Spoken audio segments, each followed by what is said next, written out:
आता तुम्ही घोषणा दिली ना, काय दिली?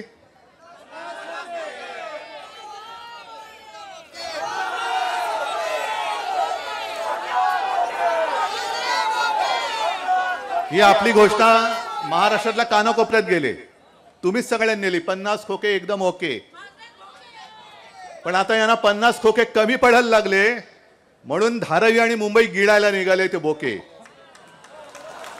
यांना 50 खोके आता कमी पडतायत, यांची मस्ती वाढत चालले.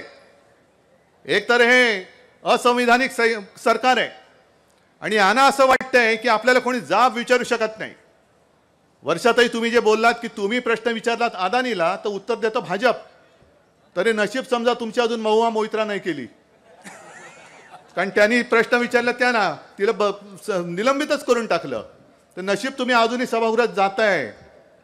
पण सरकार मध्ये जो एक कार्यक्रम चालला होता ना, सरकार आपल्या दारी, हे सरकार अदानीच्या दारी आहे, अदानीच्या दारी.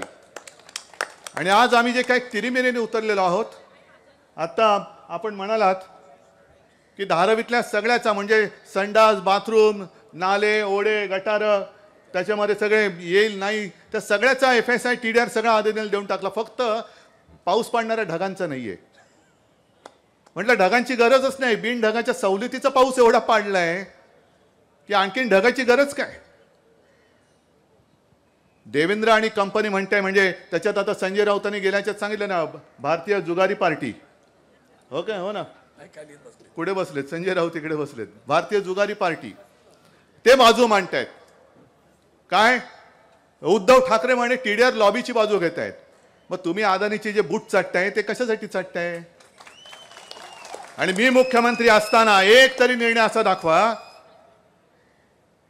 जो मी माझ्या नागरिकांना बाजूला ठेवून केवळ आणि केवळ बिल्डरसाठी दिला. पण बिल्डर धार्जिणे तुम्ही आहात. आज मला जी भीती वाटते ही, हा लढा आता केवळ धारावीचा राहिलेला नाही, हा लढा संपूर्ण मुंबईचा आणि महाराष्ट्राचा झालेला आहे.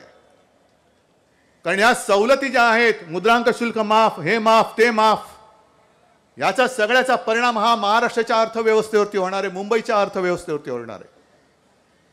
मग यांना जर का असं वाटत असेल की सब भूमी गोपाल की तशी सब भूमी अदानी की, नाही होणार, अजिबात नाही.